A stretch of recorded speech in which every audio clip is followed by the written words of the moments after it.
It's so important for a creator to create a brand that is on brand for them. You know, like Nelk Boys. Happy Dad is big because it's on brand for Nelk. You know, if Nelk Boys came out with a chocolate chip cookie, you know what I mean? Like, you know, like they'd sell them just because they have an audience. They do all right, but it wouldn't crush. It wouldn't be as on brand. But maybe they wouldn't sell because you gotta remember, Happy Dad's gonna be 2 years old in June. They keep promoting it over and over. They have not given up. There's been no gas taken from the tank. I'm Tom Ward, and over the last couple years, I've had the chance to sit down with some of the biggest celebrities and influencers in the world. What I've always found most fascinating is the stories of the businesses that they've built behind the scenes. On this show, you'll get an inside look of what it takes to build a successful business from some of the biggest celebrities, business people, and up-and-coming entrepreneurs in the world. This is The Tom Ward Show. Guys, welcome to The Tom Ward Show, where we talk to the most successful entrepreneurs in the world, and every week they teach you how to elevate your business and your work life. And today we got John Shahidi. We're here at the Happy Dad headquarters. He's president of Happy Dad, Full Send, and Shots. Let's not sleep on Shots. No. The largest YouTube podcast company, I think, out there, right? We're up there as the biggest network on YouTube. I mean, obviously there's podcast networks that are crushing it on Spotify and audio, but Shots is very focused on YouTube first, or video first podcast. Okay. You know, Full Send podcast, obviously leading the way. Pivot podcast, a couple more that are actually launching in the next few months. You know, it's wild too. Is the first time I met you was when I started doing this, probably 6 years ago, at your old, shout out to Shots, the old place off of Sunset in Hollywood. Yeah. And it's so wild to see you kind of here where we are right now, and hopefully you let us shoot some B-roll. So insert B-roll footage here. We're going to see the whole place. But to go from kind of managing Lele and Rudy and kind of those great creators in their own right with huge followings, but kind of more G-rated, to kind of going the exact opposite way with these guys. But not only that, you went from the whole business models kind of changed from, I'm guessing with those guys, it was brand deals. Brand deals, AdSense revenue, that's the business model, right? So you go from here 5-6 years later to, this is a whole other thing. We're building real long-lasting companies that will hopefully last far beyond the creator's, career. Is that the biggest change you've seen in the creator space over the last 5-6 years? Yeah, I think one thing I've learned is brands aren't loyal. So they'll cut you a check now, but like if anything starts dipping, or even you say one thing that someone at their company took offense to, they you don't see that deal get renewed. I would say 90% of the deals that we were doing with old creators, they were one-offs. Brands never renewed the deals. They always found an excuse to go find the next person on TikTok, YouTube, Instagram, whatever. So it was kind of exhausting. It's like, every couple months you got to pitch another brand. So when the world of Nelk came, when the world of Nelk and me and my brother kind of came together, it was like, one of the first things Kyle told me is like, dude, I don't really give a. Can we cuss here? Yeah, go ahead. Oh, okay. Are we 2 minutes in? Because YouTube says first 2 minutes don't cuss. Okay, all right. I don't know. We'll bleep this.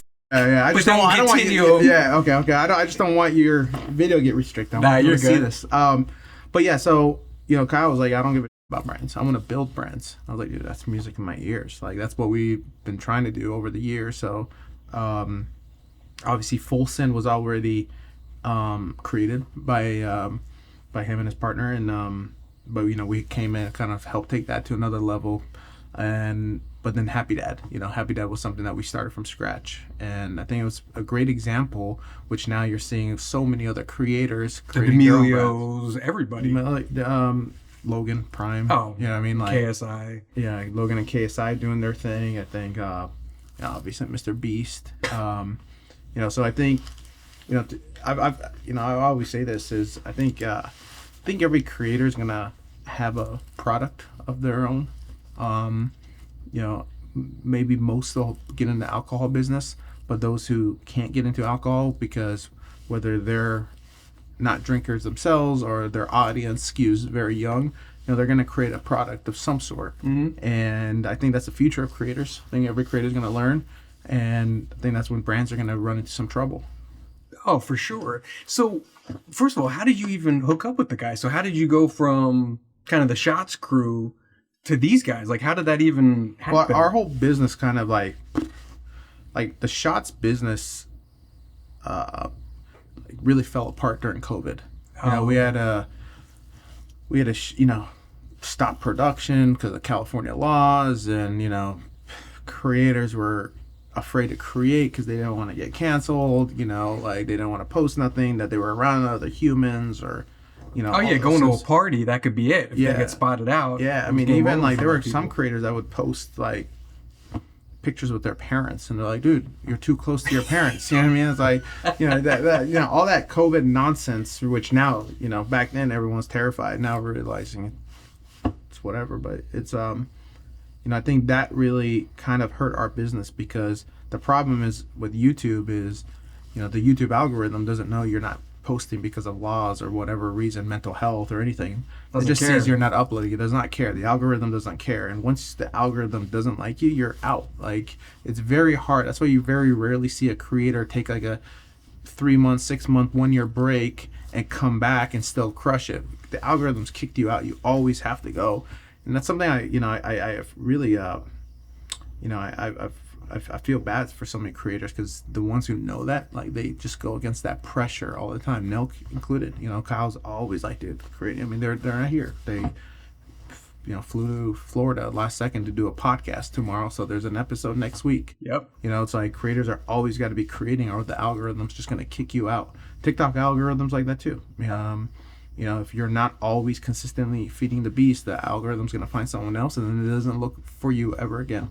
Well, just pulling that real quick. So the way I look at things is I'm in this on a much, much, much smaller level. But to me, when I look at you guys, I go, why even bother with YouTube, right? The podcast, no one's going to just ban you. No one's just going to ban Steve off your podcast, right? Mm-hmm. But in YouTube, all of a sudden, certain creators, nope, they can't be seen, or the video gets taken down. You have a certain guest on, the video gets taken down.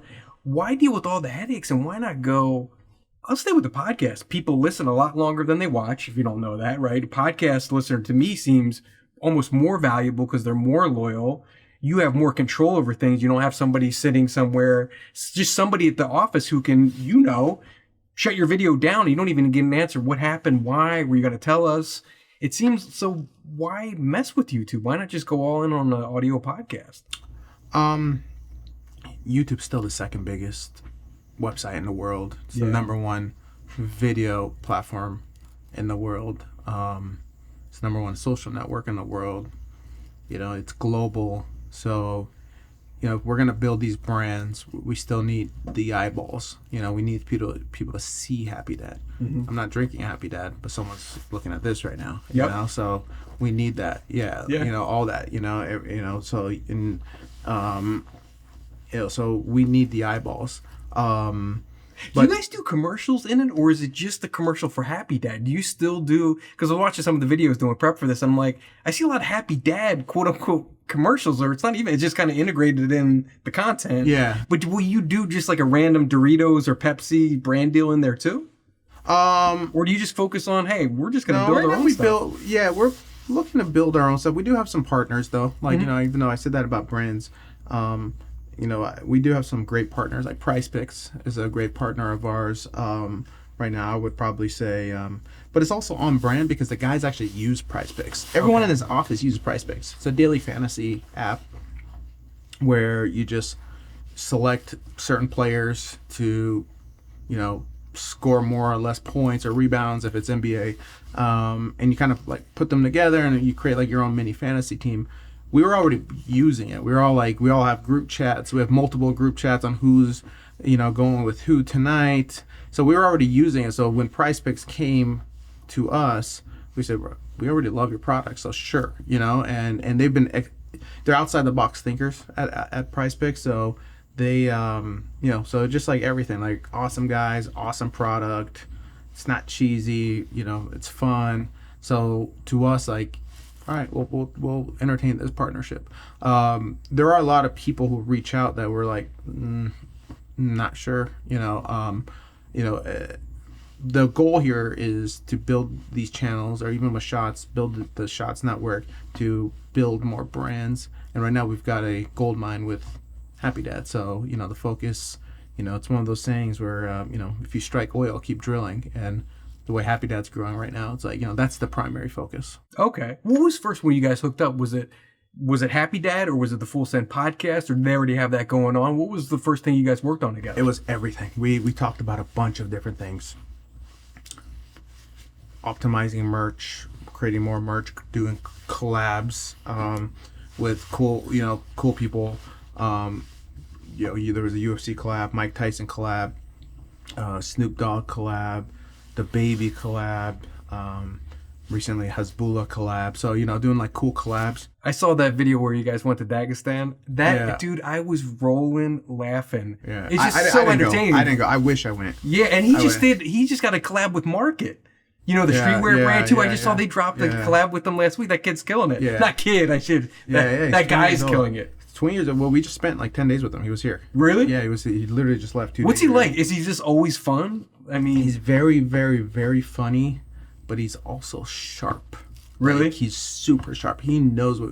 We went to a Lakers game with him on Friday. I saw that. That was a great shot. I saw you on Instagram. He's on his Instagram insights the whole time. Like when he's on his phone, he's not browsing or trying. He's on his insights, like looking at numbers, what posts do well. He's a very, very sharp guy. Even on a business side, like, you know, he was sharing with us like some of the deals that he's been like throwing at him. And he's like, no, like he doesn't like doing a lot of different deals. And on top of that, he's just a sharp dude that just like understands business, but he's also funny. Yeah, he's like a sweetheart. Like he's just him, and there's a couple guys that work with him, Sergey and Corbin, and like these two, like they're just the sweetest guys. Like, nice. Yeah, they left 2 days ago, and you didn't want to be around any of us yesterday. We were all like depressed yesterday. Oh, because they were gone? Yeah, we were all like sad. Like I've been on my phone, like just like literally looking at videos of me and him together this last week and like all this stuff. He was just a sweetheart. But, and where's he go now? Did he just go back to Dagestan? Yeah, he's back to Dagestan, yeah. Oh, okay. He flew to Dubai, and from Dubai, taking a flight to Dagestan. Damn, is he coming back anytime soon? I hope so. He's killing it, man. He touches down in L.A., hangs out with all the celebs. Yeah. Floor seats to the Lakers game. He's got a streetwear brand collab, and he's out. He's doing big hangs things. out with Dana White, hangs out with Kyle, hangs out with, who else? Mike Tyson a couple of days ago. He went on Mike Tyson's podcast. That was unexpected. He was just supposed to meet Mike Tyson. He didn't really want to meet a lot of people. He doesn't really care about celebrities. Oh, he doesn't get here and want to meet everyone. He doesn't care. He doesn't really care about celebrities. There was like 2 people he really cared about. One person alive, Mike Tyson, and then he wanted to go and see Muhammad Ali's star in Hollywood. Okay. He took a picture of it. Like that's, like those are the only, like it's not like he came here and he's like, I want to meet this guy, that YouTuber, this musician. He didn't really care. Wow. He wanted to meet Mike, and he wanted to take a picture with Muhammad Ali's star. You know what's funny? That's the best attitude to have too, because everyone wants to meet him, because he's probably not really seeking it out or trying a very to humble guy, be a Hollywood kind of guy. He doesn't care about any of that. Everyone keeps hitting me up like, what do you think about movies with this guy? What do you think about this? I'm like, dude, I don't think he's gonna want to do any of that. Yeah, he just wants to live life. Like he's a sweetheart. So hopefully he's watching. Yes, I miss you, buddy. You guys just have built such a cool kind of community, I guess, is the best. I mean, community is such a buzzword now, especially in the creator world. Community. But you know, the Nelk guys really have, and you guys, Full Send, Happy Dad, it all kind of goes together. It's a brotherhood, man. It's like even when you walk in here and you see the staff and stuff, it all seems like just a bunch of dudes hanging out. Everyone's family, and the staff from security up front to everyone's family. The creators, you know, Kyle, Steve, Salim, now Hezbollah, like.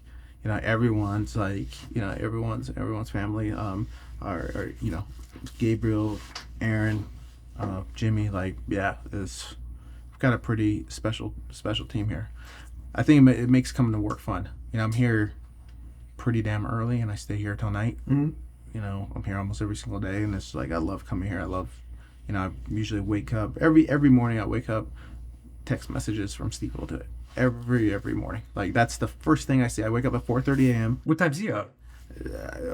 Later, but he'll text me like 11 or 12 at night. And you see it in the morning. I wake up in the morning because I go to bed super early. And it's like, whether ideas or panic attack, whatever it is. Like, it's like every morning my eyes open up to Steve will do a text. But I love it. Like, he's my little brother, so whatever he needs. If it's an idea, we're going to collab together and take that idea to another level. If he's worried about something, we'll help problem solve that, so yeah. But it's like, that's how we are. Like, everyone's helps each other. Salim just launched a podcast last night. I just saw that, yeah. Yeah, and he was obviously nervous, like his podcast, very different content he put on his main channel where people are more used to pranks, so they're not necessarily used to, so he's really nervous. And I got on the phone with him last night and just told him, like, listen, everything's gonna be fine. Ignore the negative comments, and don't forget, actually, comments are good for the algorithm anyways, but ignore it. It's the first one. Focus on episode 2. You and Jay get together, so like everyone's like always helping each other. It's a family here. When you've built companies before, you've got this. So, okay, you sit down with the guys and go, okay, we want to come up with a hard seltzer company. We want to do an alcohol brand, right? Well, there's a lot of work that goes on behind that. Forget, first of all, why buy? Of all businesses, alcohol seems like the biggest headaches. You got the different states to deal with. You've got distributor networks. You got all these quote unquote headaches. Every state's different how you go to market. Why, first of all, why even mess with alcohol? Wasn't there an easier business to start? 2 things. One is I had zero idea the headaches that were going to come with it. I had no idea. Like, okay. Obviously, I knew the no-brainer laws. Yeah. But there's so many other micro laws that you just don't know about, period. Mm-hmm. The distributor stuff I thought was easy. You just go get a distributor. But there's so much politics that go with distributors, and, most states, we've been extremely lucky to have great distributors. Mm-hmm. Almost all states, I would say, we have been very, very lucky because the couple states, there's really 2 of them that we did not choose the right ones. We makes us realize how valuable a distributor is in the alcohol business. So and you can't just fire a distributor. Is that how it works? It depends. Or you're just pretty much married. Yeah, you're married. Yeah, you got contracts. Actually, some states, there's franchise laws. You're in there for life. That distributor has to agree to let you out. But it's a lifetime. They're super old laws. These are more in the Northeast. Wow. But it's like you're in there for choose life. Wisely. Yeah, choose wisely. But that's something else we didn't know about, right? Franchise laws. Well, this guy sold us a big game. I guess we'll go with them for life or her. And and then you just realize, like, oh wow, now they go in and sign some other seltzer or some other drink, and they forgot about us. They kind of pitch you. Yeah. It's kind of like a Hollywood agent, right? Sign with us, and we're gonna make your dream. dreams. Yeah. Yeah. And then then they go, then there's that next person that's hello, where are you there? Yeah. Remember what happened? But I heard you. Congrats, you signed this new person. But don't forget about me. But to answer your question, if I were to do it again, mm-hmm. I would do an alcohol. It's so important for a creator to create a brand mm-hmm. that is on brand for them. Brand. Yeah, like Nelk Boys, Happy Dad is big because it's on brand for Nelk. Mm-hmm. If if Nelk Boys came out with a chocolate chip cookie, you know what I mean? Like, yeah. They'd sell them just because they have an audience. They do all right, but it wouldn't crush. It wouldn't be as on brand.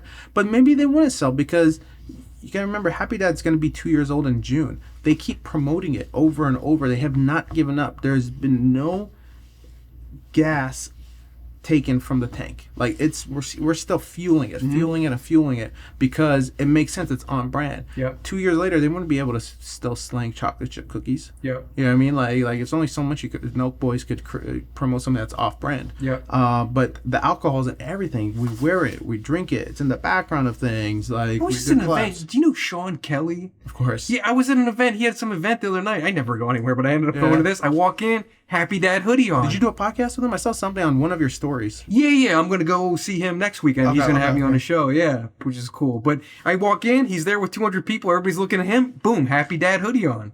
Well, what's happened with Happy Dad is it's become like a cool thing to rock. There's been a lot of bars that we've went and pitched Happy Dad. And, like, I remember there was one bar in Texas. My brother and I had a meeting with the owner. 2 minutes into the meeting, I didn't even say anything. 2 minutes in, he's like, all right, I'm kicking out everything. I'm putting you guys in. I'm like, oh wow, like I didn't say anything. Like what? Like what's? He's like, no, you didn't say anything. You didn't have to say anything. I'd made that decision before because your product makes my bar look cool. You know, like we didn't talk pricing. We didn't do any. We don't talk pricing with retailers anyways. It goes through distributors, but we didn't talk promo or this or that. We didn't even have to sell them on like, yeah, you know, more people like us because of this and that. We didn't have to do anything. But he said your product makes my bar look cool. You know, so that's the thing that's, you know, with Happy Dad right now is like the beverage and the merch and the logo. You know, like we see it all the time. We had a tattoo artist show up to a bar once and was giving out free Happy Dad tattoos. How many people got a tattoo? There was a line of at least 20 people. Are you out of your mind? Yeah. Now, I've had some tattoos laser removed, you know, from bad decisions when I was younger. Those may have been. This was a year ago, so they might be gone now. But they did it. They did it. But 20 people. I mean, that talk about saying something about your brand. I mean, would somebody get a tattoo of a chocolate chip cookie brand they just started? That's what I mean. That's what I mean. But it's on brand and it's cool. Yeah. So that's the thing. We've done a very great job. Specifically, the Nelk Boys have done a great job of making the brand cool. Like it's cool to rock. Now talk merch, all right? Now, David Dobrik has shared merch numbers here with me. Logan Paul has shared merch numbers with me.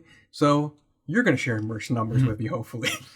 Respectfully, hopefully you will. But David Dobrik, I'll never forget, and I was clueless to this side. This is your business, so you know all this shit, right? I had no idea. I interviewed David Dobrik the first time I interviewed him in his old house. And when we were done, he had the pool table, and he's got all this merch there, and he had his merch people there. And he said, hey, Tom, will you check out my new stuff? And I'm looking, I'm like, oh, cool, whatever. I go, how much merch do you sell? I see people wearing clickbait shirts all the time. I'm like, I have no idea. Like, do you sell $10,000 a day in merch or $100,000 a week? Like, I have no frame of reference. And he was telling me, he goes, the Thanksgiving weekend, you know, the Wednesday before Thanksgiving to the Cyber Monday, he goes, I sold $1 million in merch. Now, this is 4 years ago, so it's probably huge. I was like, I almost fell over. I tell Logan that story during an interview, and he goes, you want to get crazy? I go, what? He goes, during that same week, he goes, I do $1 million a day. Wow.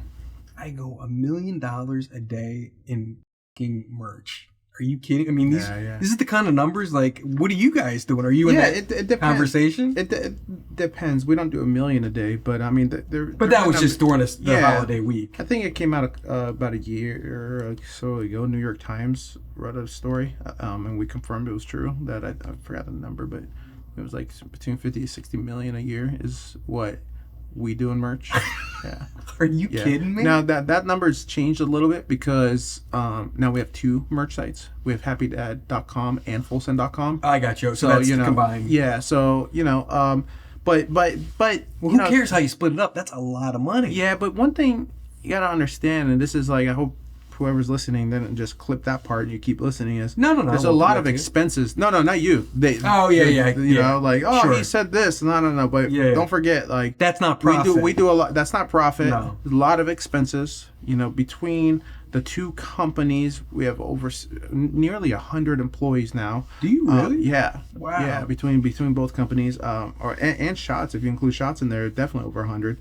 And you know, there's those expenses, but never mind those. Also, when we do collabs, which is a big part of our business now, we split the revenue. Gotcha. Okay. Right? Like, I think there was a thing. Dana White was talking at the press conference of one of the, I think the fight. I don't know if it was a Power Slap press conference, but one of them, he was talking about, you know, like Hezbollah, like, you know, we split that money with him, you know, like when we do merch collabs. So you know, we don't keep all of that money. There's a lot of hard expenses that go, you know. So but it's ringing the cash register a bunch of times. Yeah. I mean, we've got a beautiful office and we're able to, you know, pay a lot of the expenses here with that money.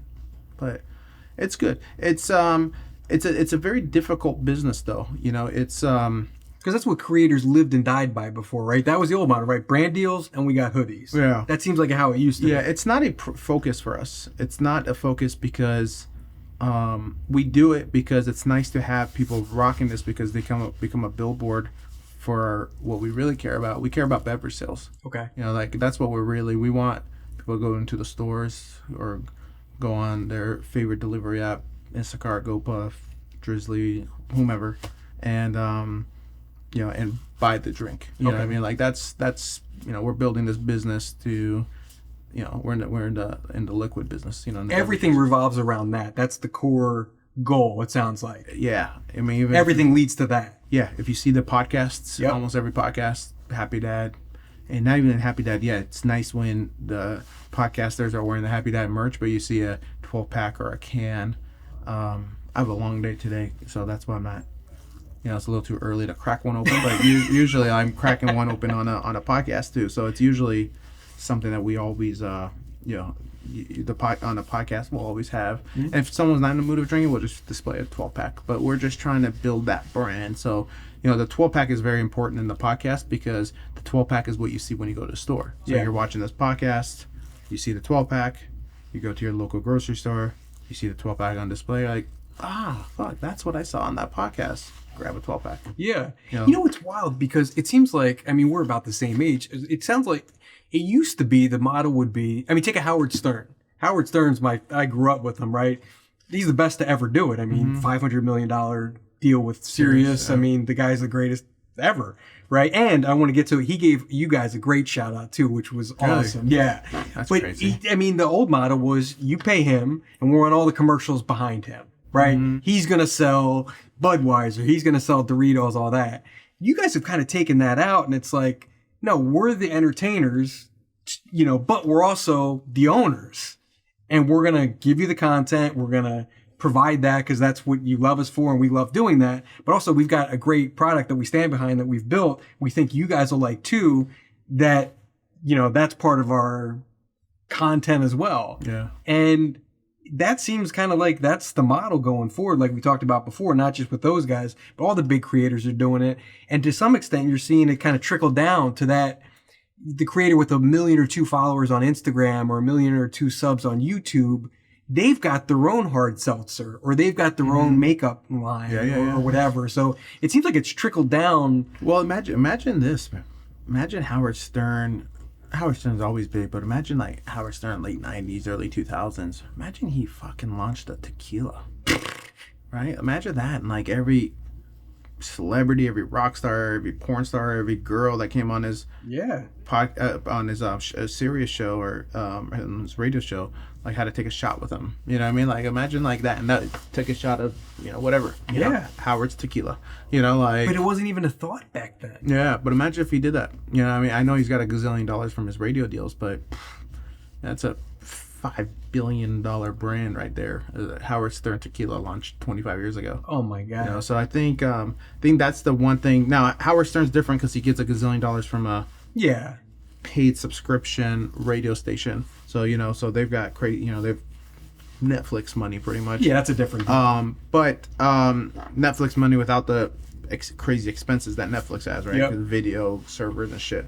I don't know, maybe satellite are expensive to maintain, but the difference is at least he's got that $500 million check. YouTubers, creators don't get those $500 million checks. You don't get your revenue comes from those merch sales from a few years ago, but those aren't as easy anymore. AdSense dollars, paid bills. Maybe you could pay your editor and your camera guy with it, but that's about it.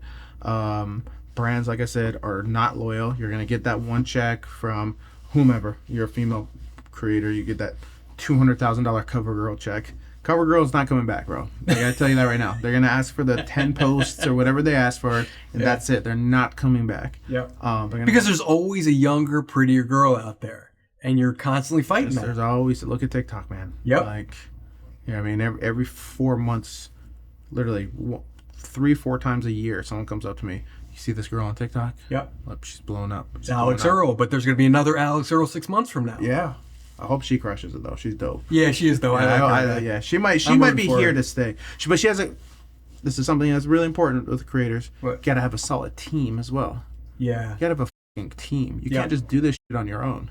You know what I mean? Like Alex Earl's got a solid team. Yeah, she's got real management, didn't she? Who'd she sign with? She was UTA, but she was like Oren. Like he's like the fucking like the ultimate agent. Yeah. Like, and I'm not talking about shark, like good human being as well, which people love doing business with them, right? Because there's a difference. There's the sharks as agents, managements, whatever. You've seen them all, I'm sure. Yeah, I've seen them all. It's like, dude, I'm never doing business with that fucking piece of shit. I don't care if I can make $10 million. I'm not getting on the phone with that guy. Yep. You know what I mean? Then there's the guys that, like, I've done 10 different deals. They haven't gone...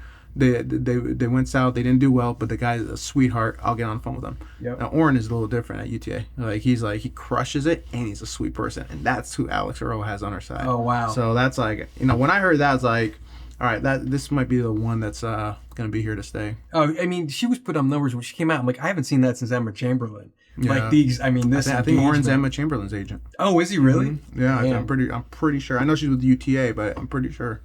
Incredible. Yeah. Well, we were talking Howard before. I wanted to give you guys a compliment too, especially Kyle.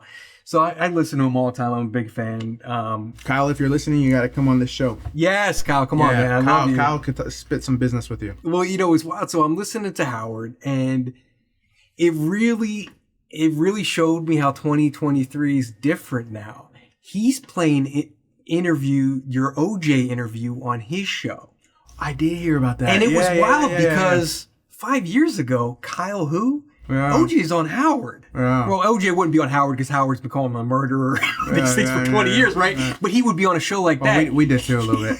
We did you really? Oh, well, we asked him like 4 times if he did the crime. Well, Howard actually gave Kyle props. He goes, man, I really like how this kid's doing the interview. He's like, I heard about this. I haven't seen it. Someone told me once. We should get you the of it. I was like really impressed because I'm like, I know you guys, what you're doing. I didn't hear Howard give that.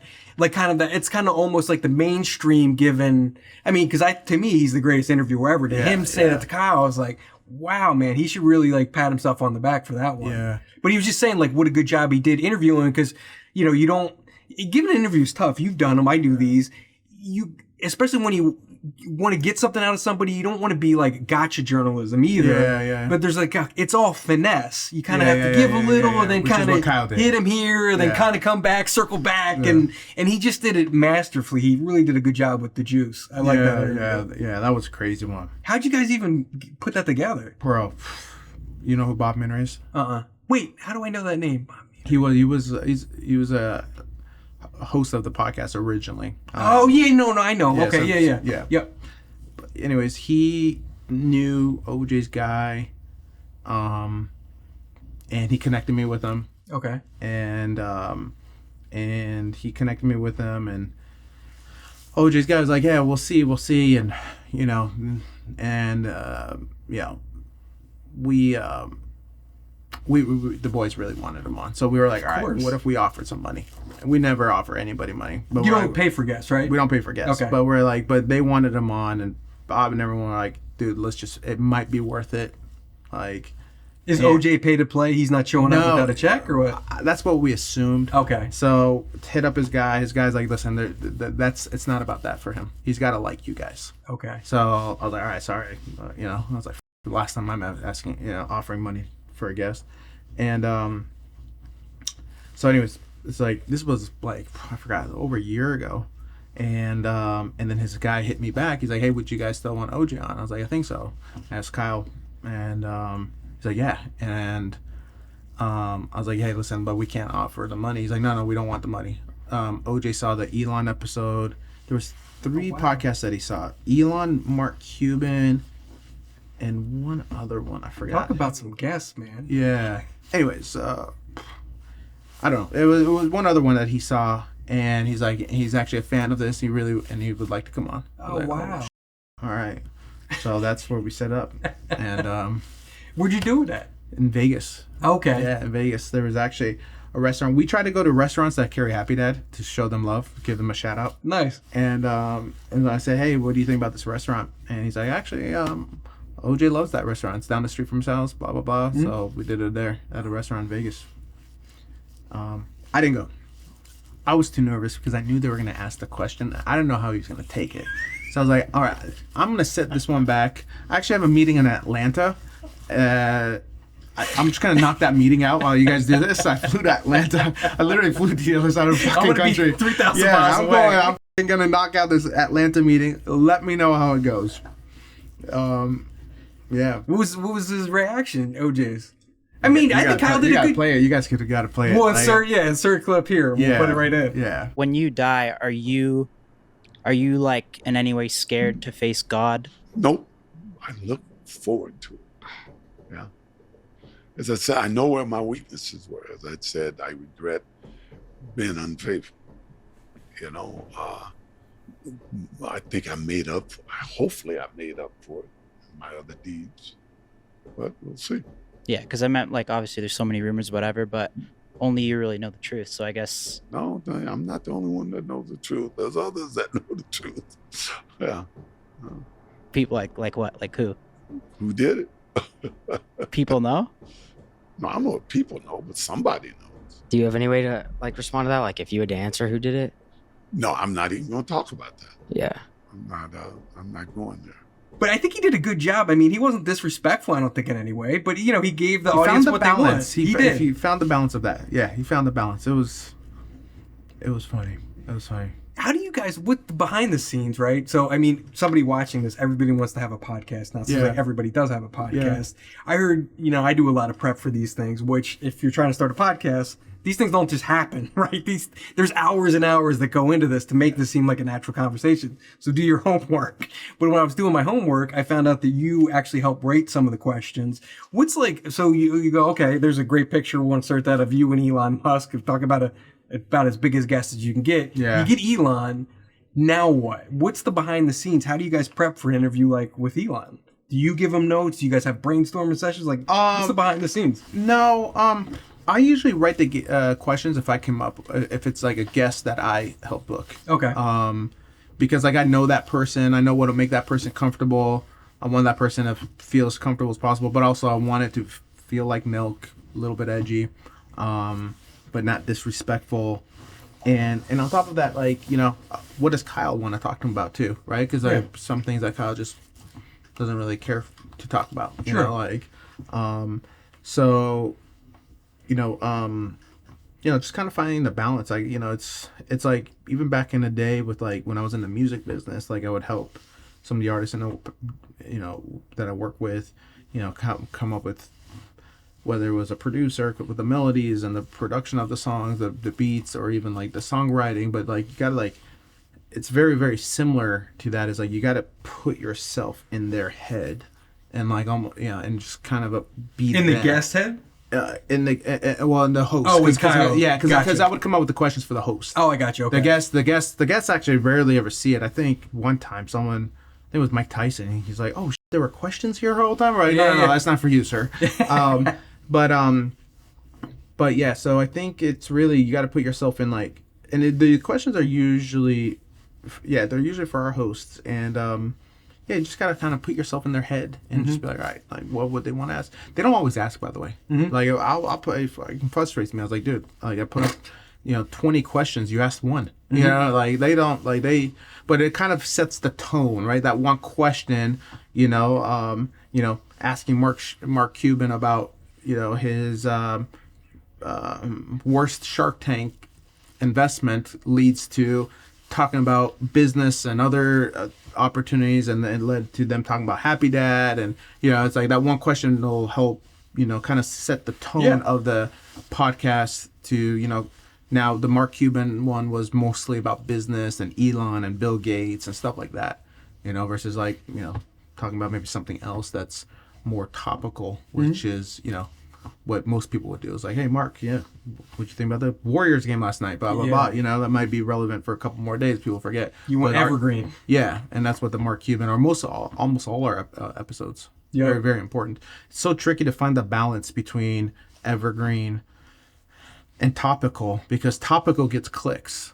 Mark Cuban talks about Warriors game and refs mess up, and everyone will share that today. Everyone will share that today, right? So it gets the clips and gets the instant views, but then it the content dies in 2 weeks. So it's really it's and that's what Full Send and the Pivot as well. They've done a great job of finding the balance between the two. So if the person watching this who has a podcast, they're just starting out, no one's watching, no one's listening, they're kind of just getting their foot in and getting their feel for it. What advice do you have? You've been around some of the best to do it. What advice do you have for the young podcaster watching this on just how to how to do that, how to balance, how to get views, how to get engagement, how to have a good show. Yeah, the most important thing in a podcast, number one most important thing is a conversation.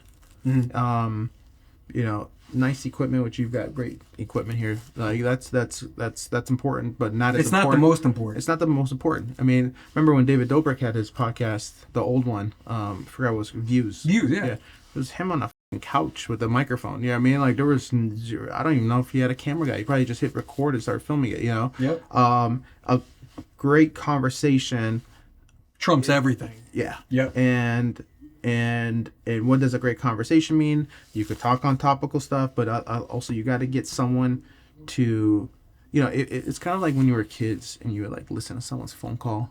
You would tap in. That's what a podcast is, right? You're just hearing a couple of people talk and you're like tapped into their phone call. But you're only going to tap in on a phone call if it's like some good shit, that you're hearing. Yep. Whether you learn something or it's juicy, whatever. And that's the thing what a podcast is. You're really tapping in on a conversation.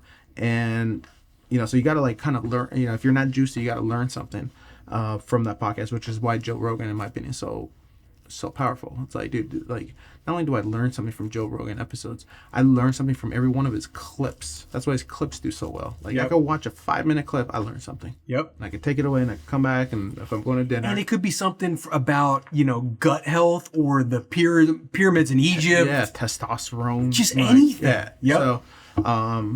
So I think that's the biggest advice is that now fancy equipment and production is also helps you now kind of stand out, because there are so many podcasts. So now you got to get someone, especially with YouTube, like I said, we're a video first company. So like visual is very important to us. So the visuals got to be important for you to stand out now. Not just production, thumbnails, titling, all that stuff is very important. Audio quality is very important.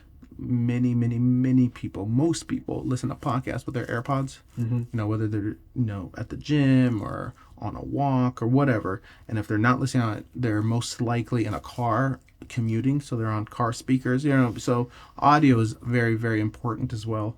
So you got to kind of put all those things together, but it starts with a great conversation. You got to have a very great conversation. And if you're not juicy, which, you don't need to be educational. Share some knowledge. That's why I go on these.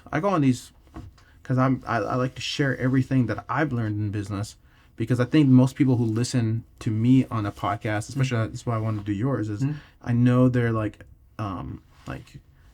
aspiring creators. It's someone that wants to become a creator, whether they're or creator entrepreneur. now. It's funny. Yeah. My demo's 25 to 35-year-old. Really, it's weird when you look at that generation, and I heard you talk about Nelk's demo is like 25 to 30-year-olds. So it's kind of, there's some overlap there.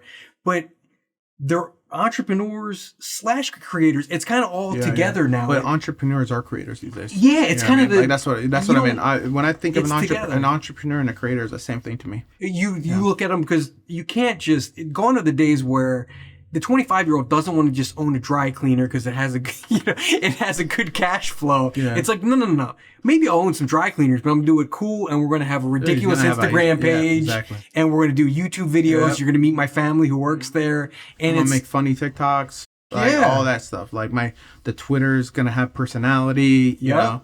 So that's why entrepreneurs, the new generation of entrepreneurs are all gonna be creators. I'm an entrepreneur, you know what I mean, but. You're here doing this.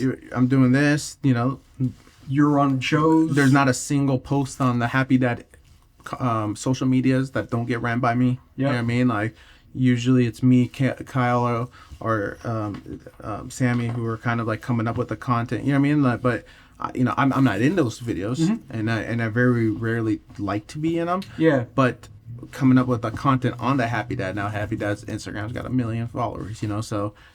So I think entrepreneurs are creators. You were talking music before too. Now, hopefully people will know this reference, but maybe not. So we'll insert a picture here.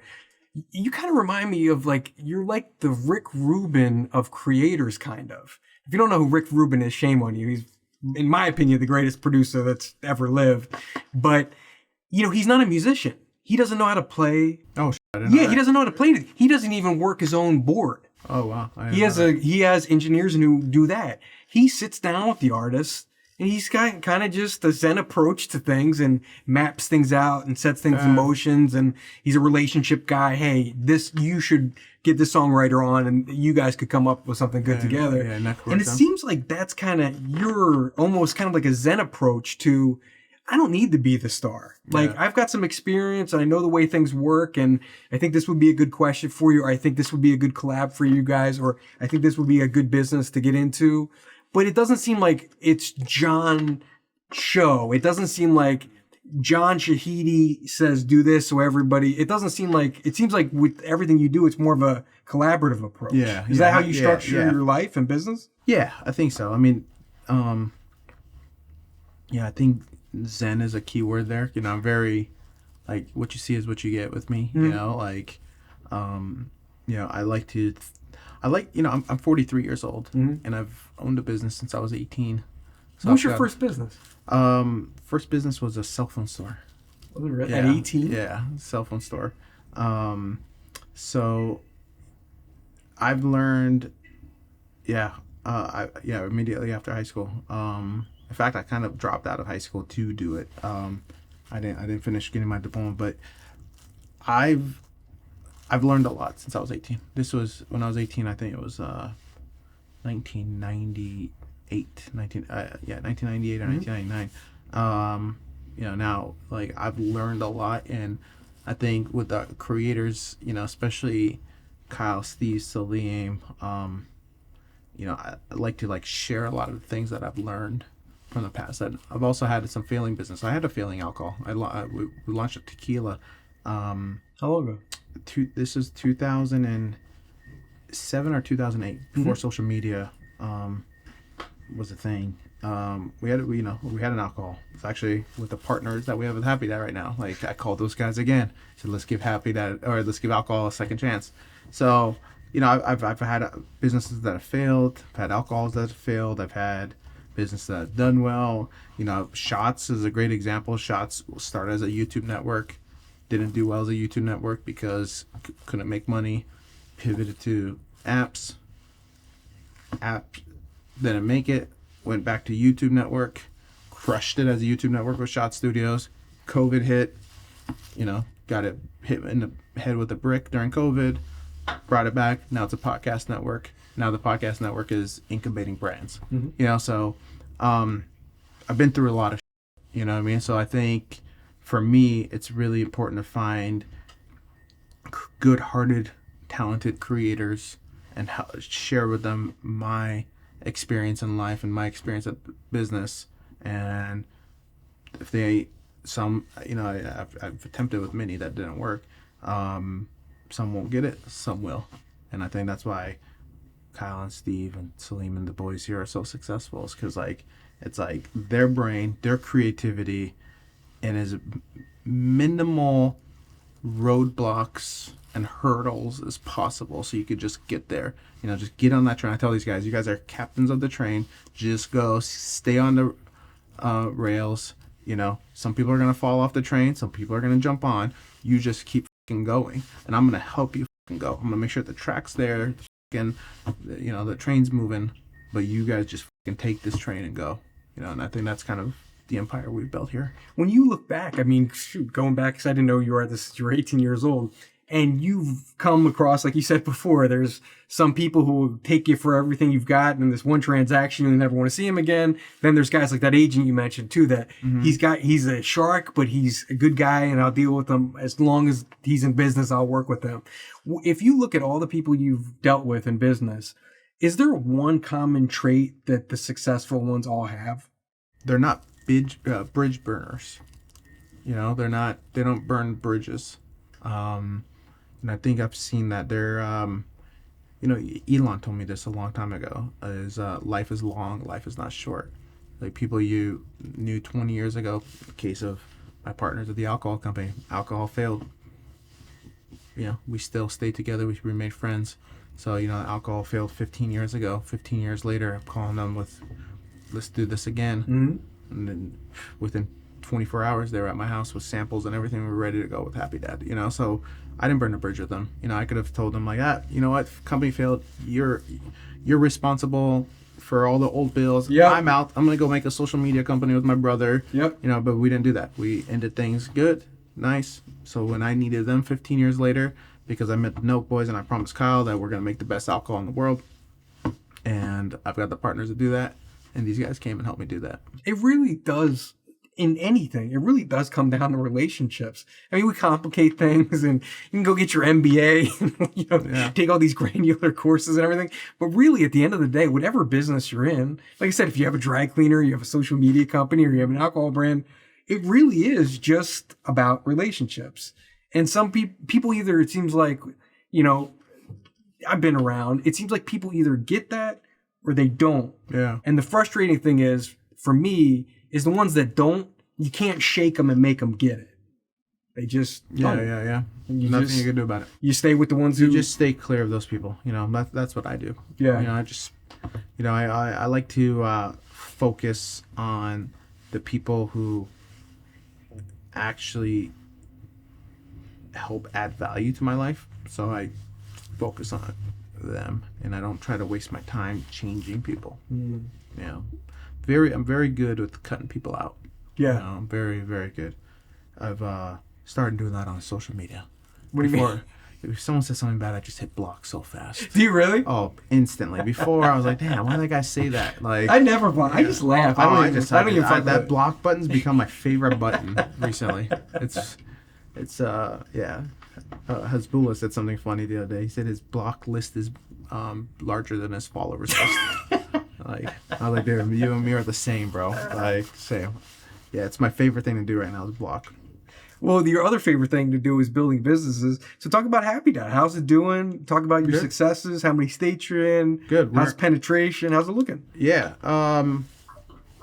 So we're currently as of the last week of March, we're in 16 states, but we're launching 5 in April. Wow, congrats. Yeah, 5 major ones too. So and there might be a 6th, maybe not in April and May, but yeah, we're launching Michigan, Ohio, Maryland, DC, Missouri, and Wisconsin.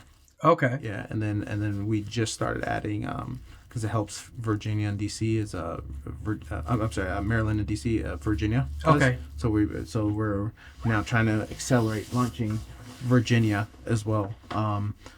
We're in a lot of states we're distributed by RNDC and they're one of the best distributors out there. So we're launching they cover some of the states that we're launching, and then another great partner of us, Breakthrough Beverages, they cover some of the other states. So it was really like, and it wasn't like we had to go interview distributors or anything. Oh, nice. Our existing distributors covered it, and they were the best distributors for that state too. So it wasn't like we were settling because we were comfortable. It's like, okay, our existing partners happen to be the best in those states, so let's go with them. So those will be launching soon. We have a new flavor that we're launching. If anyone saw on our social media or on Snoop Dogg's social media, it's in partnership with Death Row Records, and so it's a Happy Dad Death Row Records collaboration. Oh, that's awesome. And we kind of let like Snoop like take the creative of it, like, so he came up with the flavor. What's the flavor? Yeah. Okay, nice. Yeah. Does Snoop just smoke weed in these marketing meetings? Is that like just wherever he is? Sometimes, yeah. I mean, he's usually, he's usually high, but some of the meetings, Do they get smoky? they don't, because we have alcohol in the room. So you can't really have, like, there's a lot of laws. California might not be as strict as other states, but other states will frown upon. Oh, okay. Even though it was filmed in California, Gotcha. but like we just don't want to have to explain that. Like, hey, sorry, state whatever. Like, don't worry, we filmed this in California where it's legal and this and that. So we just don't really like. Not worth the headache. So Snoop's a businessman. He's like, dude, I don't need to smoke. Yeah, like, yeah. So the Death Row Happy Dad collab, that's like the number one thing top of mind right now. Yeah, Okay. Even though the states are very important, 5 states and the 6th one just added. We're launching Canada as well this summer. We're gonna probably cover 80% of the country on day one, which is kind of crazy. Wow. Yeah. So I mean, half of Canada lives in Ontario, pretty much. Okay. So we'll have that. So it's just been, and then part of Death Row. This hasn't been announced, but might as well just say it anyways.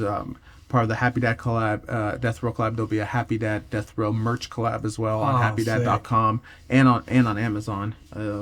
So we'll have it available on Amazon. So just a lot of different things going on, and Snoop's not the last of the partnerships. There's a couple other big partnerships that we're going to be announcing shortly after Snoop too. So yeah, there's so between creating the product, distributing the product, marketing the product, and then thinking what's next for the product, we're pretty busy. Now, you used to, the core demo for the guys is 25 to 35-year-old guys, right? Now, is Happy Dad the same demo? Or when you bring Snoop's going to bring a different demo. Is there Happy Mom I heard about? Yeah. Was there more women drinking Happy Dad than you thought? A lot more. Before you launched, what did you think the audience was going to look like, or the customer, and what does it look like now? We thought the audience was going to be 25 to 30, but the audience for Happy Dad goes up to 50s. Oh, does it really? Yeah. It's really because, a lot of female like to drink Happy Dad. One is they really like the taste of it. Not too sweet, but, it's not bitter. And also, I think what's funny is we have minimal carbonation compared to other seltzers, and so you don't burp as much. Pretty much. So, and women like that. Yeah.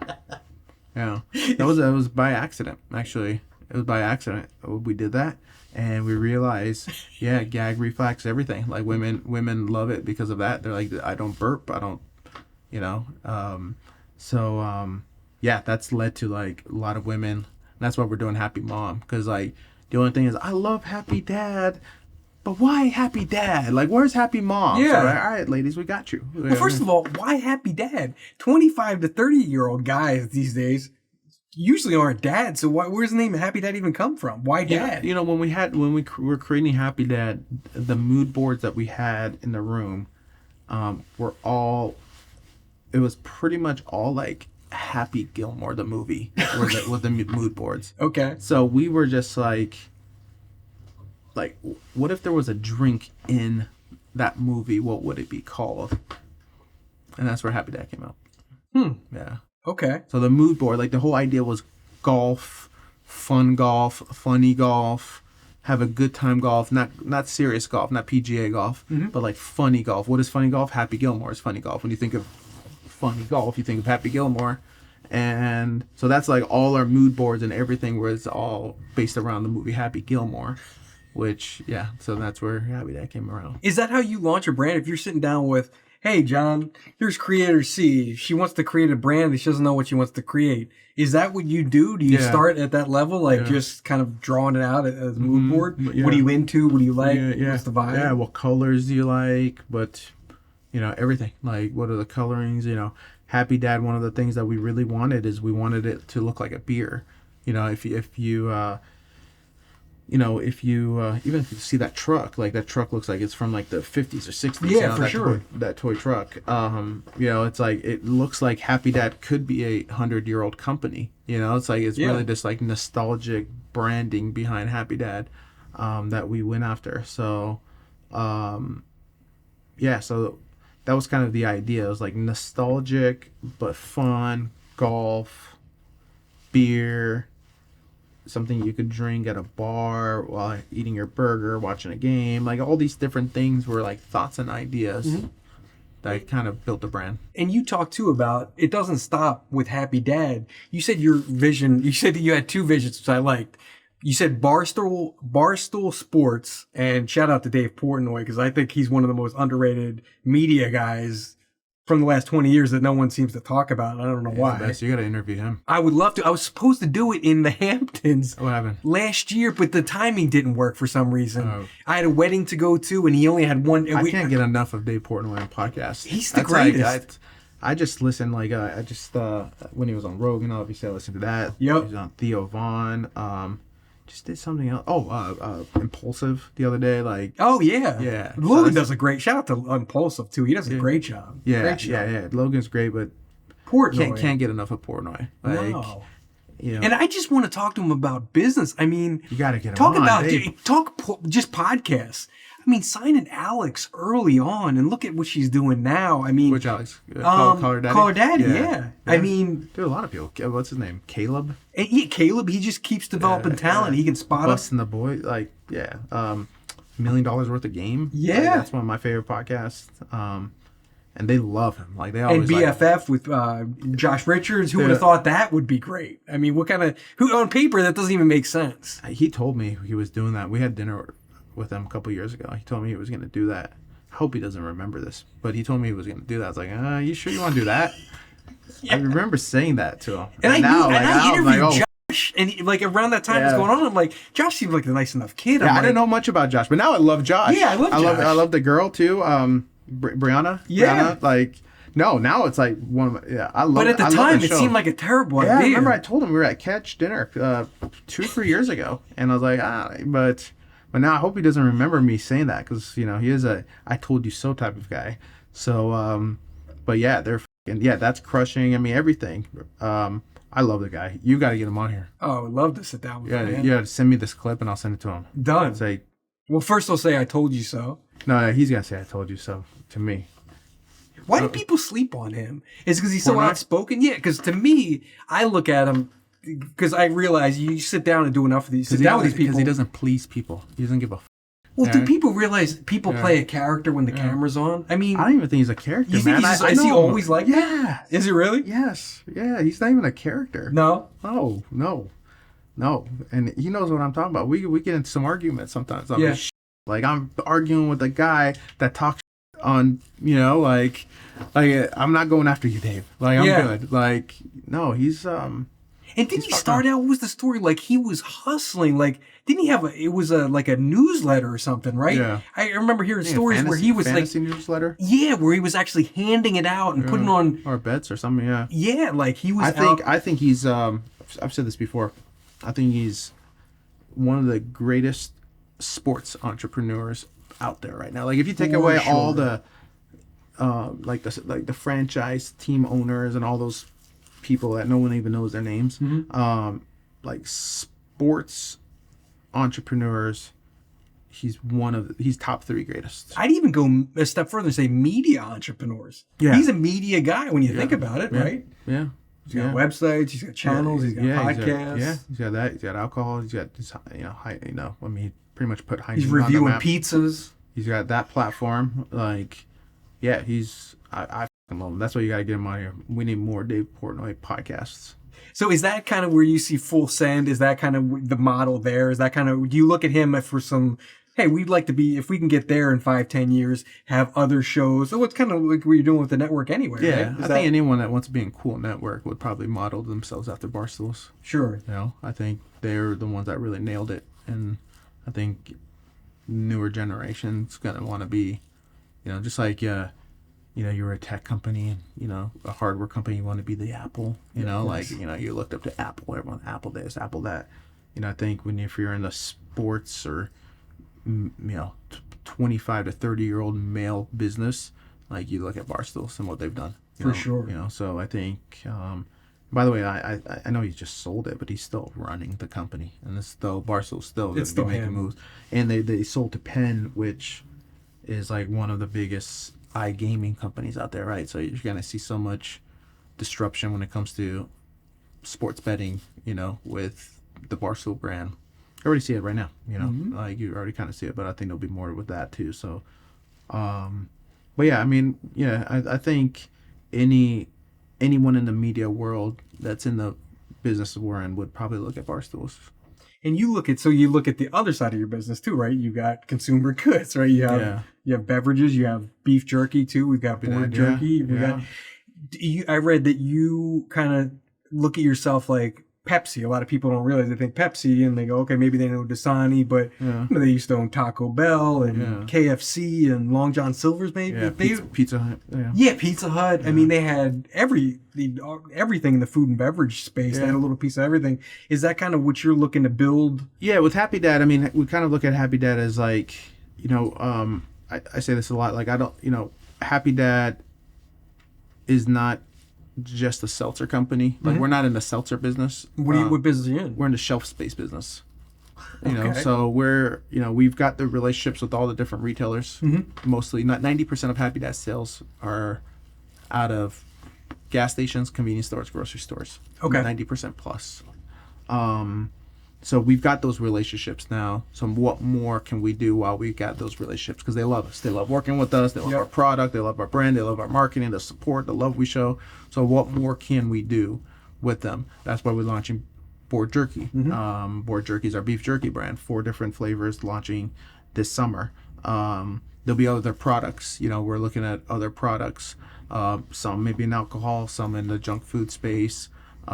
Maybe other non-alcoholic beverages. We're looking at other products. But while we're in those stores, we want to take over the shelves. You know, so now, is that do you have the sales team? Is that your team, or do you outsource that to somebody else? Everything's internal. You have your own whole sales team. Actually, when we go do a tour, there's I think 4 new guys that just joined our team this week. So we're hiring 4 to 6 people a week, every single week right now. And I'll tell you what, I came from a sales background before I decided to do this for whatever reason. Maybe I have rocks in my head. I had a corporate sales gig for my whole life.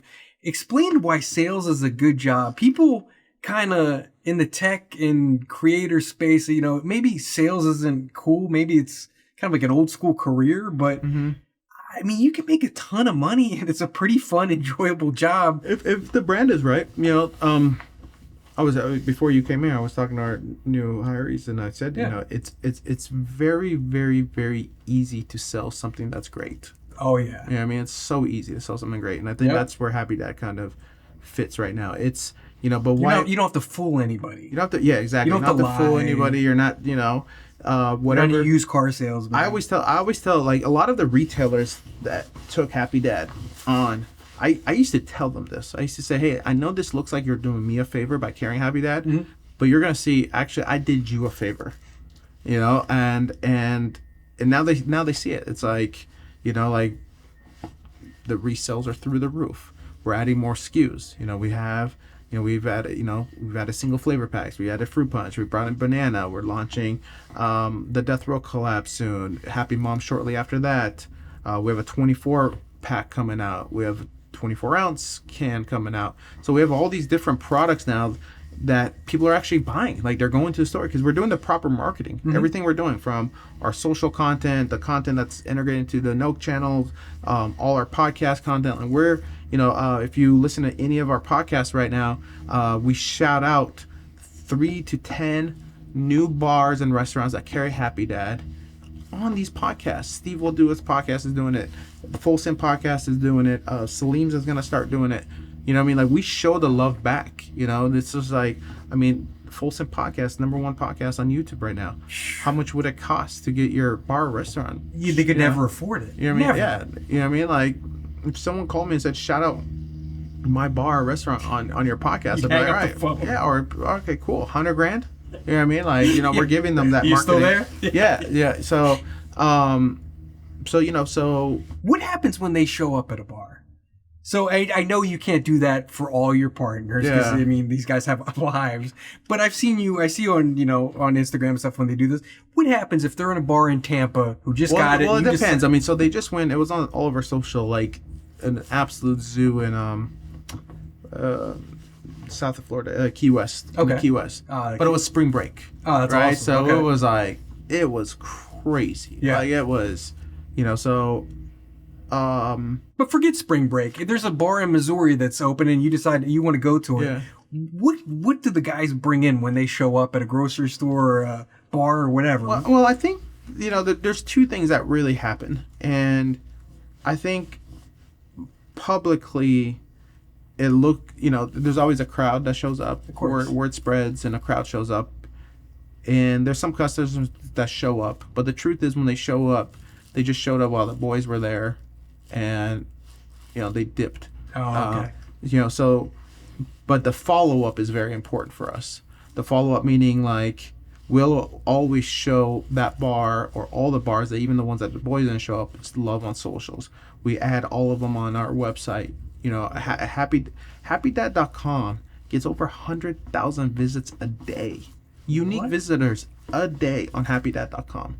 It's insane. It's people going there, whether they're searching for a location, reading more about it, or just going there to pick up merch because our merch is on the site. But there's over 100,000 unique visitors a day every day on happydad.com. So when they're going on there and you see that find button and you go there and you put in by default, if your location is on your Chrome browser, it'll show you immediately everyone around you that carries Happy Dad, and we include the bars and restaurants on there. So we show that we bring the foot traffic back for them afterwards too. We show them love on social, like I was mentioning our podcast. We give them shout outs in every podcast episode now. So I think that but then that's going back to your question earlier about why our sales important, is like that's where our sales staff is important, to go back and hey, we got new coasters. Could we replace these Heineken coasters with our coasters? I'm gonna share something with you. I'm sure it'll get stolen if I say this, but I don't really care. A lot of restaurants have the QR code menus now. Yeah. Most of them look kind of weird, like beaten up. We're going to create a system where we'll print the QR codes for you, and we're going to create something really, really nice on good quality paper, and we'll send you unlimited amounts. But the only thing is, on our cue card menus now, the nice ones that we do, and we're going to put them on coasters and all these different unique ways, there's gonna be a Happy Dad logo on there. Of course, so free, so it just says Happy Dad available here. So while you're scanning that, you already saw Happy Dad available here, and you're scanning it, and you don't even have to go down to the menu to see what you want to drink. You're ordering your pizza, and you say, hey, by the way, I'll take a Happy Dad too, because we're already So those little things that we do, but that's also saving the retailer money. Mm-hmm. Like they don't have to spend that unnecessary money and get some printout ugly thing. We're gonna make them look super nice. So the follow-up is extremely important. That's where our sales team comes in to make sure. So it's not just about the guys going there. That just creates some online buzz. Sure. It's the follow-up and the relationship building with the bars and restaurants, because everyone to me is important. And I was telling the sales team this before you came in, is I don't care if it's the 80-year-old man that owns a liquor store in the middle of nowhere, or it's the buyer of Publix. Same person to me. Nobody's different. The buyer of Publix, no different to me than the 80-year-old man. They're carrying our product. We service them. Mm-hmm. You give the Publix person just as much attention as you give the liquor store in the middle of nowhere attention. That's, I think, a philosophy that we have here that I think is really important. It doesn't matter. If I have a call with that 80-year-old man about some advice or helping him get maybe, some POS items, point of sale items for a store, and Publix wants to get on call, or Walmart gets a call, I'm not canceling a call with that man. Mm-hmm. So that's just the mentality here, and that top down goes down to the entire sales team, and that's how our team treats all our partners. And I think that's why our partners love us, and that's why they're like, John, what's next? What else do you got? Oh, hey, Ahmad, we have a beef jerky coming out too. Do you mind if give it a shot? We'll show you the marketing on that. And by the way, we're gonna have a bunch of this is a work in progress, but a lot of our NFT holders of the Metacard are gonna be involved with the beef jerky. So we're gonna have some extra support for you in addition to our team. Wow. But at the end of the day, it really, everything you just said is great, but it doesn't work if the product's no good. Because like you said, you could bring the guys in anywhere and it'll generate a ton of buzz. It'll get people in the door. People will buy it. They're there. They're caught up in the moment. They're buying merch. Yeah. They're buying Happy Dad. Great. When they go home and the ether wears off and they go, this tastes like shit, they ain't never coming back again. We're screwed. But your big metric, right? What do you call it? I'm not the beverage, but the repeat buys. The rebuys. Is that what it's all about? Yeah. And that's really shows you if the product's good or not. Yeah, so there was a time over the last few months, we haven't launched, I think the last state we launched was Illinois. In Illinois, we didn't launch till like early last summer, I want to say. So we haven't launched a new state in 6 or 9 months. Oh, wow. And we haven't done many store visits in a while. We've done a few maybe, but not as many. And sales are up through the roof. So if we haven't launched any new states, we haven't revisited the existing ones, sales are through the roof at the existing states. Sales are just as big this year as they were 1 year ago this time when we launched the states. Because obviously that first month of launch is going to be your biggest month. Everyone's excited. All the retailers are excited. The boys are visiting. Yep. It's going to be your biggest month. But when we look at a lot of those states 1 year later, it's still growing. You know, so that speaks volumes. You know, so you know, they're liking the product. It's not a dead product. Is the goal? Can it live? Is the goal? You look at Jessica Alba and Honest Company, right?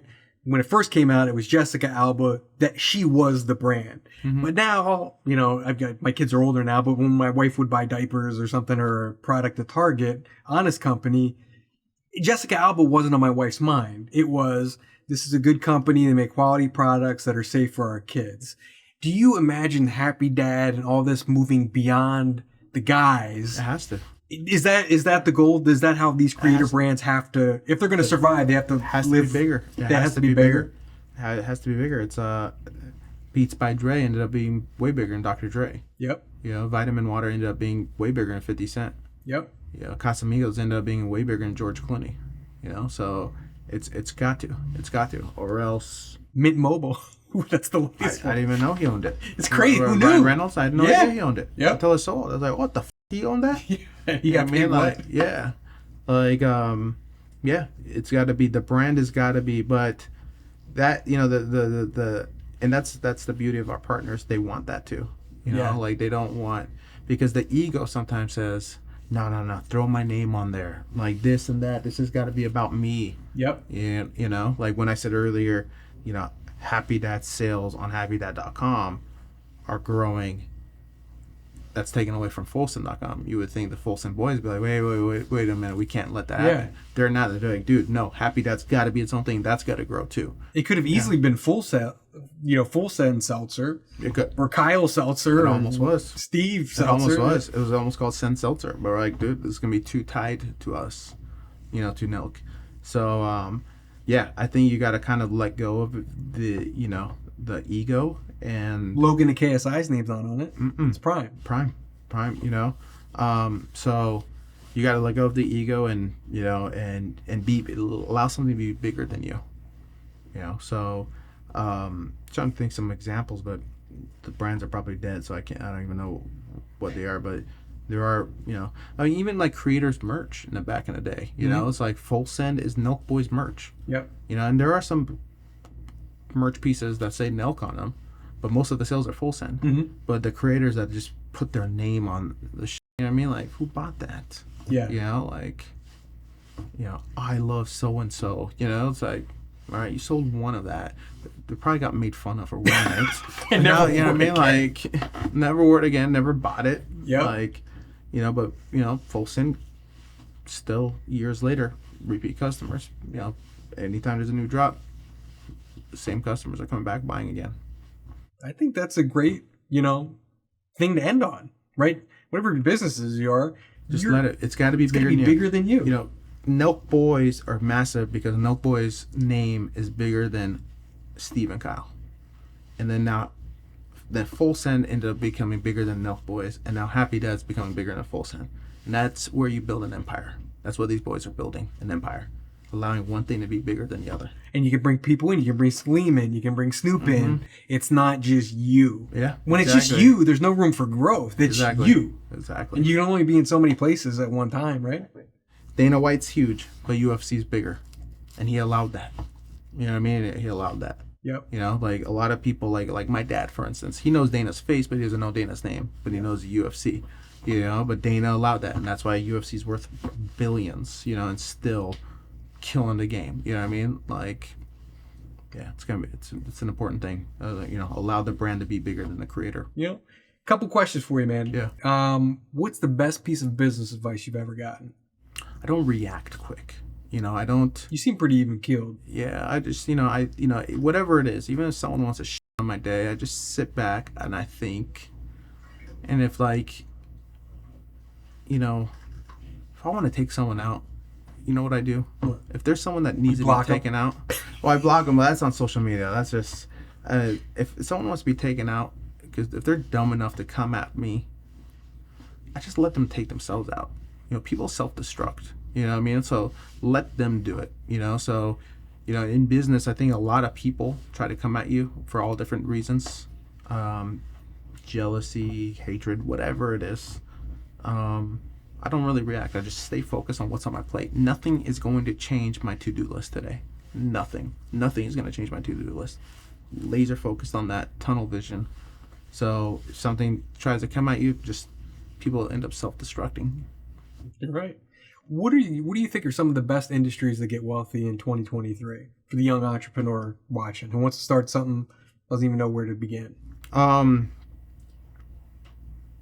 You know, I love consumer goods products. Yeah. You know, I mean, I think there's a huge move for disruption when it comes to food and beverage.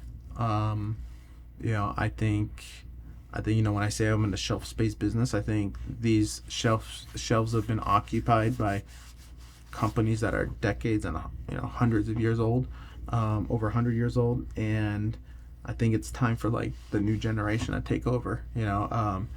You know, you're seeing it with us, you're seeing it with Prime, you're seeing it with Mr. Beast. You know, I think Dobrik's. You should have him on.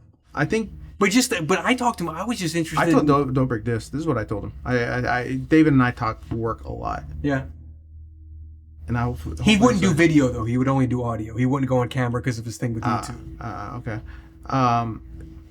David Dobrik's pizza needs to be a frozen pizza, and he needs to get that in fucking Costco and Walmart and fucking grocery stores. 100%. You know what I mean? Like, that's what I really think David Dobrik. And I told him that a couple weeks ago. You're right. It's like that's what he's got to do. Yep. You know, don't go and open up 100 of them because the quality control is going to be startup cost, everything. Such a pain in the ass. You know, like, for sure. Go make a frozen pizza company, and you're gonna have $1 billion company in a year. Yep. You know, so I think he's gonna do it. Yeah. Yeah. Yeah, so hopefully he doesn't forget me. But, you know, but I wish David Dobrik is a sweet, sweet man. I love that guy. Dude. Yeah, me I would too. do anything. You know, he calls me all the time. We have no business relations. It's just friendship. And he'll call me once every couple months, like, hey, I'm stuck on this. What do you think I should do? And, you know, then Dobrik's was an example. I was like, dude, frozen pizza. Just on that real quick, and we're almost out of time, but talk about that because you know everybody. Right? I mean, if you don't know John, just look him up on social. He's everywhere. He knows everybody. But you're not the typical kind of Hollywood guy you see where you're always trying to get an angle.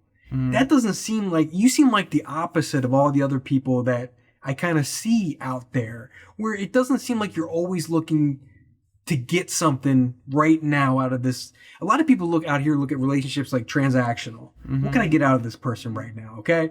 Yeah. I've got 5 minutes and I need to get a return on my 5 minutes and I need this. You seem just to enjoy that. Hey, I like David. He's a sweet dude. We're in kind of similar industries and space. I like what he does. He likes what I do. I'm cool just kicking it with no agenda, or I'm not trying to get anything out of him. Or He's just a good person. I don't. Is that how you look at relationships? I like good people. Yeah, you know for sure, me too. There's a lot of people in this industry that are pieces of shit. I'll never talk to them. I already know them. Yeah. I've come across them. I've seen it. I won't talk to them. But there's some really good people. I mean, obviously, the group of guys I work with are the sweetest guys. That's why I pretty much put all my chips into these guys. But I mean, there are people like David Dobrik, Logan and Jake. Oh, Logan. Yeah, both of them. David Portnoy. You know what I mean? Like, these guys are all my buddies. We'll exchange. Like, we got great relationships. You know, the agent I was talking about from UTA, I don't do business with him. He's just a cool dude. You know, like, you know, there's a lot of good people, and I try to focus on the good people, and the bad, they just shoot themselves in the foot. They self-destruct, and, you know, there are some people, man, I'd love to, but I'm not going to. Shout out to some of these guys, you know, that just decided to be dummies. I just focus on the really good people. David Dobrik's a sweet, sweet man. Logan Paul is a sweet man. I love Big Logan. Mike, like that whole crew, like all those guys are just good human beings. I do no business with any of them. Mm-hmm. Logan was at Lele Pons' wedding, and he texted me. He's like, "Hey, you think it'd be worth me setting up a podcast?" I saw he just did. I didn't watch the I episode told him, though. I was like, "Yeah, I think it'd be worth it. Why don't you get Lele the day after her wedding on your Yeah. podcast?" So like, I just That's cool. There was no transaction there. It was just a friendly thing. And by the way, if I called Logan and asked him for something, doing it in a heartbeat. You know what I mean? Like, even if I ask for something, the only thing I care about with like Logan or Mr. Beast is another sweet man, Yeah. and his manager Reed as well. Reed's great. Have you Shout had him out on to here? Reed. No. You got to. I tried. He's blown me Smart. off a million times. Yeah. Reed, shame on you, Reed. Yeah, He's big time. They got a million things going on. Well, they're crushing it with their chocolates. Crushing with everything. Yeah. Reed will get on here. It'll happen. But these guys are just. But if I ever needed anything, which the only thing I would really care about, a lot of nieces and nephews. So the only thing Free I'll probably, Prime. No, not free. Well, he sends me free Prime. Does he really? He sends me free Prime, and I'm That's also worth its weight in gold. all my nephews. They're all my nephews live within a few miles of me, and all they tell their parents is we want to go to Uncle John's house. Why? Not because he has a cool house and he's got a pool and he got TVs and all. Aunt Renee makes them food. No, he has Prime. You know what I mean? So they all come over, and I send pictures of Logan all the Hell time. yeah. Of like, it's like me and all the adults drinking Happy Dad, and all the kids are on the couch drinking Prime. So That's too I love fun. that. But no, the only thing I would ever ask in return from them is like, if one of my nephews or nieces wants to, like, a picture, wants to meet you, or a video, it's their birthday. Like, that's the only thing I care about, is like making the kids happy. Yeah. Because they have Logan and Mr. Beast has such a young audience. Yeah. I was gonna. So Logan, I think that, but then when I look at Impulsive, like that appeals to me. I'm 45. I'll be 45 on Monday. That appeals to me, and I'm not a young. I mean, does the content he does have different audiences? WWE. Young demo, right? WWE got him the 10-year-olds and 12-year-olds Oh, and no shit. Okay. 13-year-olds. Yeah, WWE. wow. Logan Paul is most young kids between 8 and 12's More than favorite Jake. wrestler.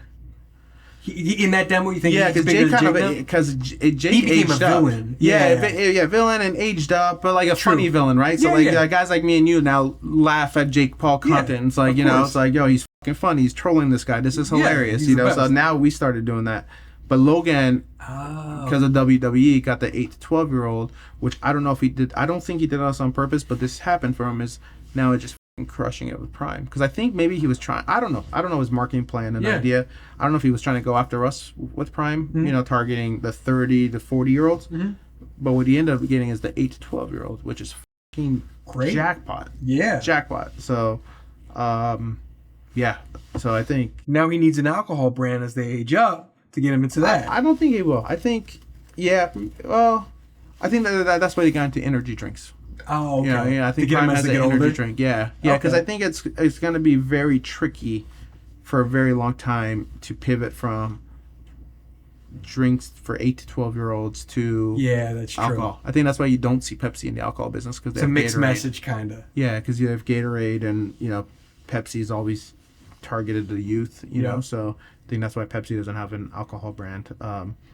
Or Coke. I mean, Topo Chico just launched a seltzer, but they never really. I think they've always wanted to get that younger person, which is what Logan got. Yep. Like Logan's got that 8 to 12-year-old, which is what Gatorade and Powerade and all these people have been trying to get. And you got that 25 to 30-year-old. We got the 25 to 30-year-old. There's enough to go around. Yeah, That's the yeah. message in this, John. Yeah. There's a big enough pie for Oh, everybody. Yeah, dude. There really Everyone is. always asks. Everybody tries to dude, fight. Those are the people I block. Is like, dude, like, Logan shared his numbers. Why don't you share your numbers? I'm like, dude, shut up. Don't compare us. Like, it's so different. Like, it's so different. This is not. By the way, this is not a competition. There's Like, enough to go around. It's a whole different business. Yeah. A sports drink is way different than an alcohol. Way different than a chocolate. Way different than a frozen pizza. Way different than sports supplements. You know what I mean? Like, it's just, they're all so different, and yeah, there's enough to go around. And by the way, if it was another, we support other alcohols. We do it all the time. Kevin Hart's supposed to come on Folsom podcast. I was like, dude, bring your fucking tequila. We're going to put all your tequila right next to the Happy Dad. What other alcohol brand would say None. that? They'd be like, dude, no, you can't have your alcohol. We have ours. I was like, dude, we will put your tequilas on top of our Happy Dads. Like we will put them. In fact, why How don't we cool is that? create a Happy Dad and his tequila cocktail? You know what I mean? Like, that's how we think. It's like, we support everybody.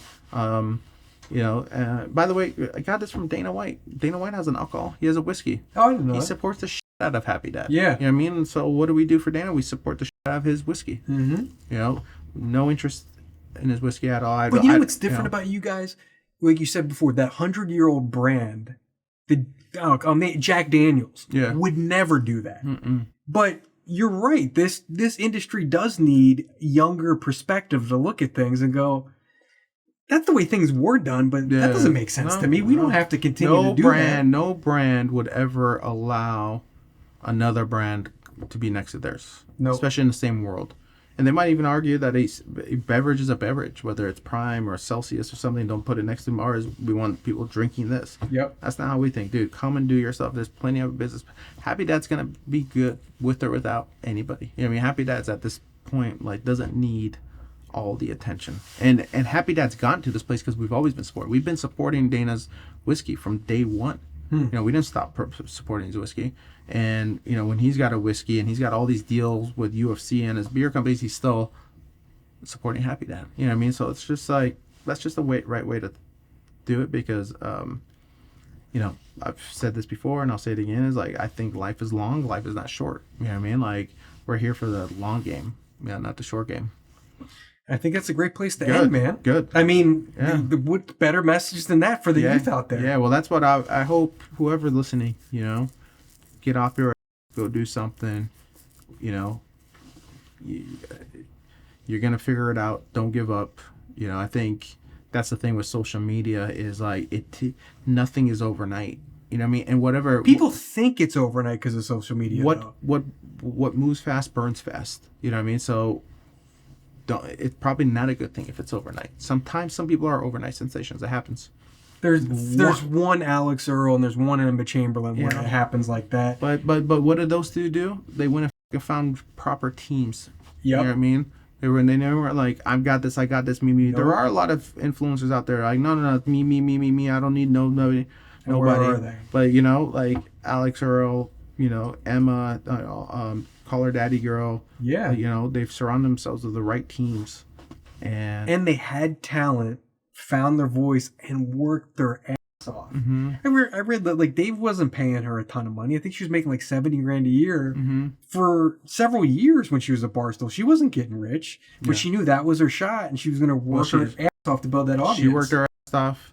He paid her what made sense for them. Yeah. But he gave her the platform. Yep. You know what I mean? Like, it's not all just it's more than just a paycheck sometimes. There's no dollar amount to getting the platform. If it's on brand, which seems like Call Her Daddy was on brand for Barstool. Somebody was.